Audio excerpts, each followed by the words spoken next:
Good day. मैं Alfred शुत्ज हूँ, एक ऑस्ट्रियाई अमेरिकी समाजशास्त्री और दार्शनिक, जिसे प्रायः प्रागणनात्मक समाजशास्त्र फिनोमेनोलॉजिकल सोशियोलॉजी का संस्थापक माना जाता है। मेरे कार्य ने व्यक्तिगत चेतना और समाज की संरचनाओं के बीच की खाई को पाटने का प्रयास किया। एडमंड हुसरल की प्रागणनात्मकता, फेनोमेनोलॉजी और मैक्स वेबर के समाजशास्त्र से गहराई से प्रभावित होकर मैंने केवल यह नहीं पूछा कि समाज कैसे काम करता है, बल्कि यह भी पूछा कि लोग अपने चारों ओर की दुनिया को कैसे अनुभव करते हैं और उसे अर्थ कैसे प्रदान करते हैं। मैंने यह विश्वास किया कि यथार्थ रियलिटी कोई बाहरी वस्तु मात्र नहीं है जो हमें खोजने के लिए मिलती है, बल्कि यह हमारी साझा दैनिक क्रियाओं, धारणाओं और व्याख्याओं के माध्यम से रचा और बनाए रखा जाता है। सोशियो एक्सप्लोरेशन में आपका स्वागत है। आइए मैं आपको अपने बौद्धिक संसार की यात्रा पर ले चलूं। एक ऐसा संसार जहां अनुभव, अर्थ और पारस्परिक संज्ञान, इंटरसब्जेक्टिविटी सामाजिक जीवन की बुनियाद बनाते हैं।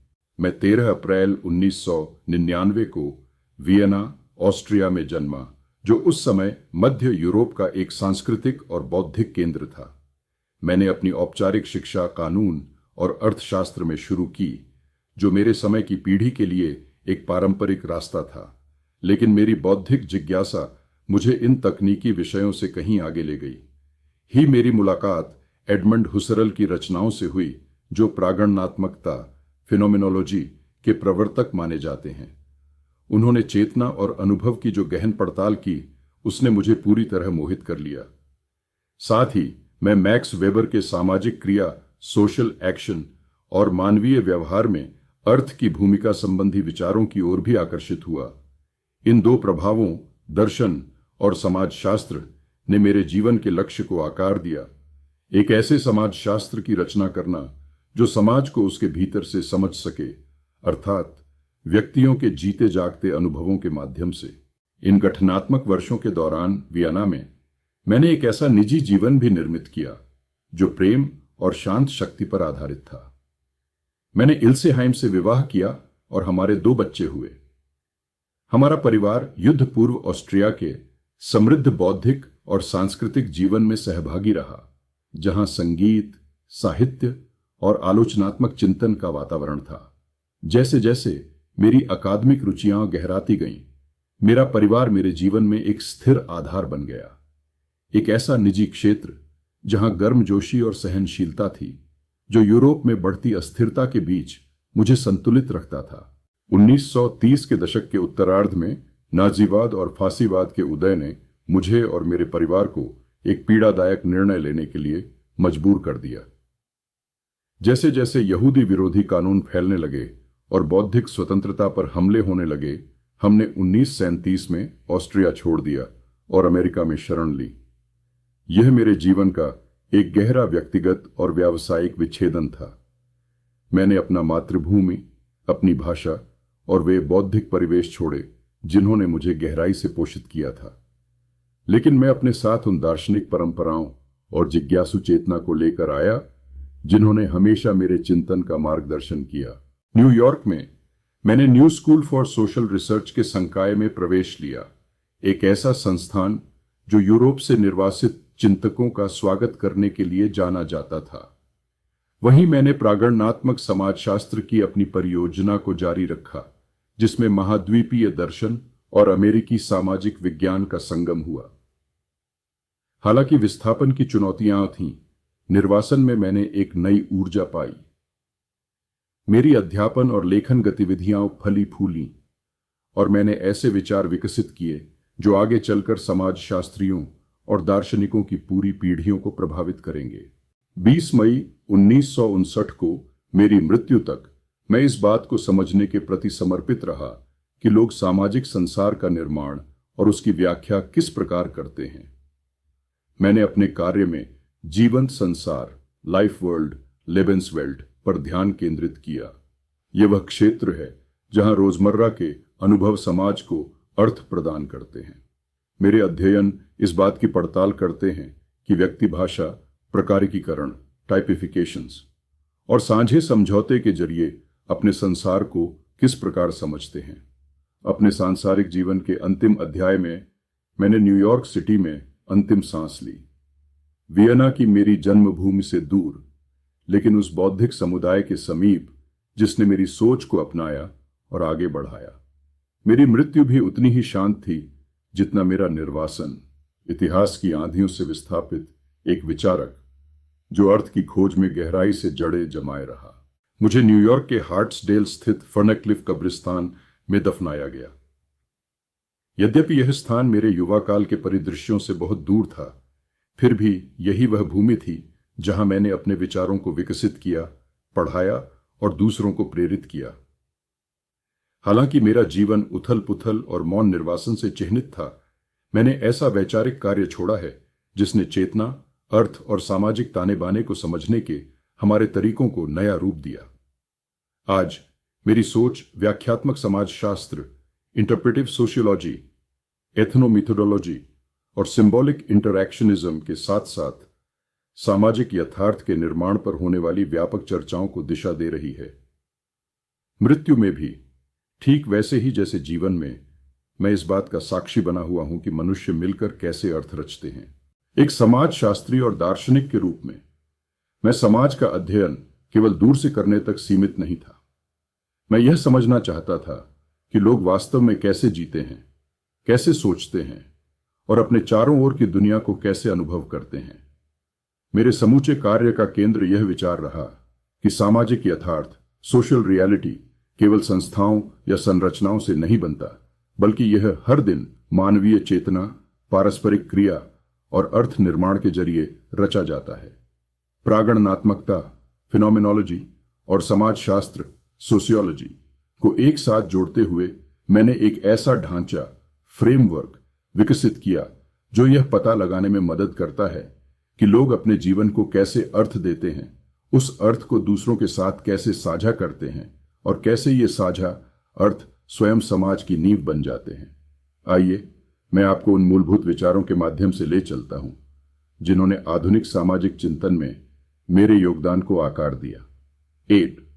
प्रागणनात्मक समाजशास्त्र, फिनोमेनोलॉजिकल सोशियोलॉजी। मैंने एडमंड हुसरल की प्रागणनात्मकता, जो चेतना और जीते हुए अनुभव का दार्शनिक अध्ययन है, और मैक्स वेबर के अर्थ आधारित समाजशास्त्र, वर्स्टेहन सोशियोलॉजी, जो मानवीय क्रियाओं के पीछे छिपे अर्थ को समझने पर केंद्रित है, इन दोनों को जोड़कर समाजशास्त्र की एक नई शाखा विकसित की। मैंने समाज को किसी ऐसी मशीन की तरह नहीं देखा जिसे केवल नियमों और संरचनाओं द्वारा चलाया जाता है। इसके विपरीत मैंने यह प्रस्तावित किया, सामाजिक यथार्थ उन व्यक्तियों द्वारा रचा जाता है जो अपने संसार को जीते हैं, अनुभव करते हैं और उसका अर्थ निकालते हैं। यह रोजमर्रा की वास्तविकता, जिसे मैंने लाइफ वर्ल्ड, लेबन्सवेल्ट कहा, सिर्फ भौतिक वस्तुओं या लिखित नियमों से नहीं बनी होती। यह साझा अर्थों, आदतों और अवचेतन धारणाओं से बनी होती है। जब कोई व्यक्ति सामाजिक संदर्भ में कहता है मैं ठीक हूं, तो वह अक्सर अपने वास्तविक आंतरिक अनुभव को नहीं बता रहा होता, बल्कि एक अव्यक्त सामाजिक स्क्रिप्ट, सोशल स्क्रिप्ट का पालन कर रहा होता है। ऐसे ही सूक्ष्म अर्थों की परतें समाज को भीतर से आकार देती हैं। प्रागणनात्मक समाजशास्त्र के जरिए मैंने विश्लेषण का केंद्र उन संरचनाओं से हटाकर लोगों की ओर स्थानांतरित किया, यह दिखाने के लिए कि लोग स्वयं अपनी चेतन अनुभूति के माध्यम से उन संरचनाओं का निर्माण करते हैं जिनके तहत वे जीते हैं। दूसरी पार संजेयता और जीवन संसार, इंटरसब्जेक्टिविटी और द लाइफ वर्ल्ड, मेरे कार्य का एक केंद्रीय सिद्धांत है। पार संजेयता यानी वह साझा समझ जो व्यक्तियों को संवाद, सहयोग और सह अस्तित्व की अनुमति देती है। हम एक ऐसे सामान्य बोध, कॉमन सेंस वाले संसार में रहते हैं जिसे हम शायद ही कभी प्रश्न करते हैं। जब हम सुप्रभात कहते हैं तो हम केवल शब्दों का आदान प्रदान नहीं कर रहे होते, बल्कि हम परस्पर मान्यता की एक सामाजिक विधि में भाग ले रहे होते हैं। यह विनिमय समय, संस्कृति और सामाजिक भूमिकाओं की साझा समझ को पुष्ट करता है। पार संजयता ही जीवंत संसार को सामाजिक बनाती है। यह वही अदृश्य गोंद है जो समाज को एक साथ बांध कर रखती है। बचपन से ही हम संकेतों, व्यवहारों और अर्थों की व्याख्या करना सीखते हैं, ऐसे तरीकों से जो दूसरों के साथ सामंजस्य रखते हैं। यही कारण है कि अनजान लोग पंक्ति में खड़े रह सकते हैं, डॉक्टर मरीजों का इलाज कर सकते हैं और विद्यार्थी बिना किसी स्पष्ट निर्देश के व्याख्यान को समझ सकते हैं। लेकिन यह साझा संसार न तो स्वाभाविक होता है और न ही स्थिर। ये निरंतर बातचीत और पारस्परिक क्रियाओं के माध्यम से निर्मित और बनाए रखा जाता है। तीसरा प्रकारिकीकरण और सामाजिक निर्माण, टाइपिफिकेशन एंड सोशल कॉन्स्ट्रक्ट्स। सामाजिक जीवन की जटिलता को समझने और प्रबंधित करने के लिए हम प्रकारिकीकरण, टाइपिफिकेशंस पर निर्भर करते हैं, यानी ऐसे मानसिक शॉर्टकट या सामान्यीकृत श्रेणियां जो हमें रोजमर्रा की बातचीत और परिस्थितियों में दिशा देती है। उदाहरण के लिए, जब हम किसी को लैब कोट में देखते हैं तो हम यह मान सकते हैं कि वह डॉक्टर हैं। जब हम किसी विशेष उच्चारण को सुनते हैं तो हम उनके सामाजिक या भौगोलिक पृष्ठभूमि के बारे में, चाहे सही या गलत, अनुमान लगा सकते हैं। ये सभी प्रकारिकीकरण हैं, पूर्व निर्धारित धारणाएं जिन्हें हम विभिन्न भूमिकाओं, स्थानों और व्यक्तियों से जोड़ते हैं। प्रकारिकीकरण हमें कुशलता से कार्य करने में मदद करते हैं, लेकिन ये हमारी अपेक्षाओं और व्यवहार को भी आकार देते हैं। ये एक प्रकार का सामाजिक नक्शा बनाते हैं जिसका हम सभी उपयोग करते हैं। हालांकि यही श्रेणियां धीरे धीरे कट्टर रूढ़ियों, स्टीरियोटाइप्स में बदल सकती हैं। जब हम इनके पीछे छिपी धारणाओं पर सवाल उठाना बंद कर देते हैं तो ये गलतफहमी, बहिष्करण या अन्याय का कारण बन सकती है। मैंने इस बात पर जोर दिया कि सामाजिक संरचनाएं कोई बाहरी वस्तुएं नहीं हैं जो हम पर थोप दी जाती हैं। वे मानवीय सहभागिता, आदत और भाषा के माध्यम से निरंतर निर्मित और पुनर्निर्मित होने वाली प्रक्रियाएं हैं। यह दृष्टिकोण हमें यह समझने की शक्ति देता है कि हम सामाजिक मानदंडों और अर्थों को पुनः परिभाषित और पुनर्निर्मित कर सकते हैं। चौथा, प्राकृतिक दृष्टिकोण बनाम प्रागणनात्मक दृष्टिकोण। The natural attitude versus phenomenological attitude.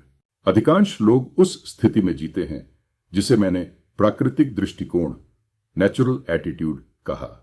इसमें वे संसार को स्थिर, वस्तुनिष्ठ और स्वाभाविक मान लेते हैं।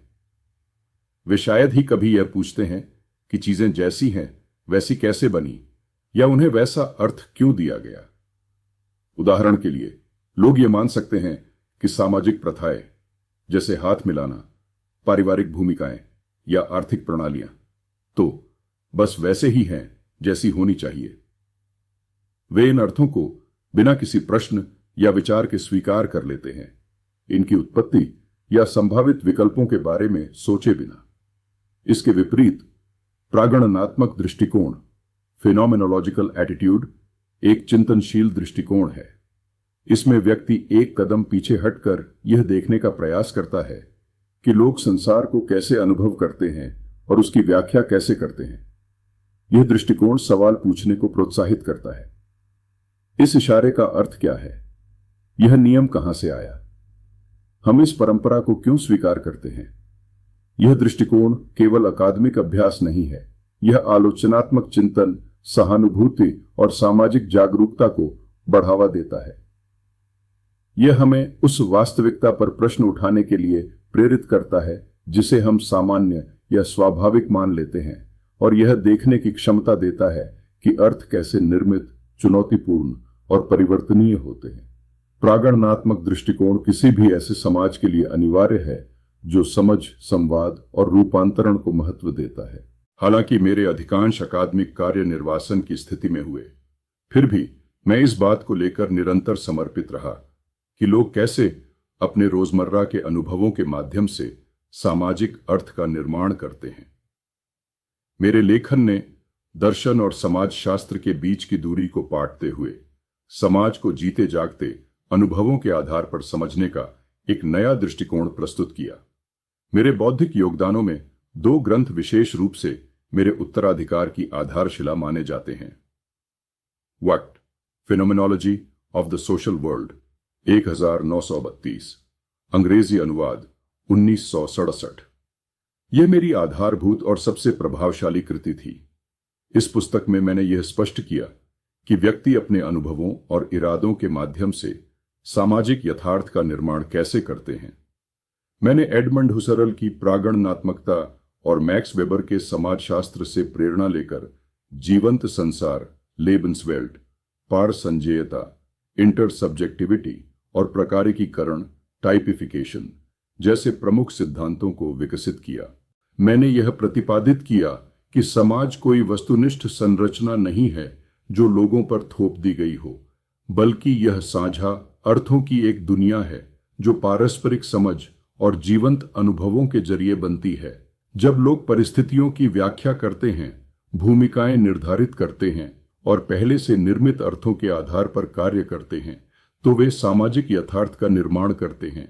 इस कृति ने समाजशास्त्र को केवल संरचनात्मक विश्लेषण की सीमाओं से निकालकर मानव केंद्रित और अनुभवात्मक दृष्टिकोण की ओर मोड़ा। आज भी यह पुस्तक सामाजिक जीवन में अर्थ के अध्ययन के लिए एक कोणीय प्रस्तर, कॉर्नरस्टोन मानी जाती है। 2. कलेक्टेड पेपर्स, खंड 1 से 4, मरणोपरांत प्रकाशित। 1959 में मेरी मृत्यु के बाद मेरे निबंधों और अप्रकाशित लेखों को एकत्र कर 4 खंडों में कलेक्टेड पेपर्स के रूप में प्रकाशित किया गया। इन संकलनों में मेरे कार्य के मूल विषयों का विस्तार किया गया और साथ ही चेतना, सामाजिक ज्ञान, प्रतीकात्मक संप्रेषण तथा सामाजिक क्रिया में समय और स्मृति की भूमिका जैसे नए प्रश्नों पर भी प्रकाश डाला गया। ये लेखन इस चिंता को दर्शाते हैं कि सामाजिक अर्थ किस प्रकार टिकाऊ रहते हैं और सामाजिक अभिनेता अपनी भूमिकाओं और जिम्मेदारियों को कैसे समझते हैं। विशेष रूप से वॉल्यूम 1, सामाजिक वास्तविकता की समस्या, इस बात को समझने के लिए महत्वपूर्ण है कि व्यक्ति व्यक्तिगत स्वतंत्रता और सामाजिक अपेक्षाओं के बीच संतुलन कैसे बनाते हैं। बाद के खंडों में मेरे विचारों को शिक्षा, संप्रेषण और सांस्कृतिक व्याख्या से जोड़ने का कार्य किया गया है। इन कृतियों ने अकादमिक विमर्श में मेरी आवाज को जीवित रखा है और व्याख्यात्मक समाजशास्त्र, इंटरप्रेटिव सोशियोलॉजी, एथनोमेथोडोलॉजी और सांस्कृतिक अध्ययन के क्षेत्र में कई पीढ़ियों के विद्वानों को प्रेरित किया है। मेरे जीवन भर के कार्य को एक सरल लेकिन गहरे प्रश्न ने दिशा दी: लोग अपने संसार को कैसे अर्थ प्रदान करते हैं।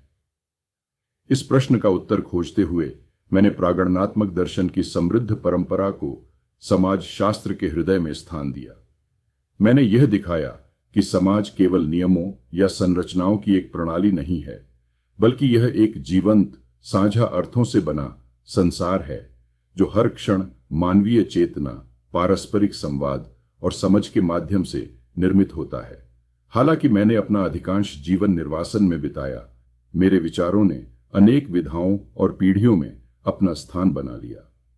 एक ऐसी दुनिया में जहां हम अक्सर रोजमर्रा के जीवन के सूक्ष्म अर्थों को नजरअंदाज कर देते हैं, मैंने एक ऐसा रास्ता दिखाया जहां हम ठहरें, सोचें और यह पहचानें कि मानव होना वास्तव में क्या अर्थ रखता है एक साथ। यदि आपको यह वैचारिक यात्रा सार्थक लगी हो तो कृपया लाइक, शेयर और सब्सक्राइब करना न भूलें। भविष्य की सूचनाओं के लिए बेल आइकन पर क्लिक करें। धन्यवाद देखने के लिए और एक अच्छा दिन हो।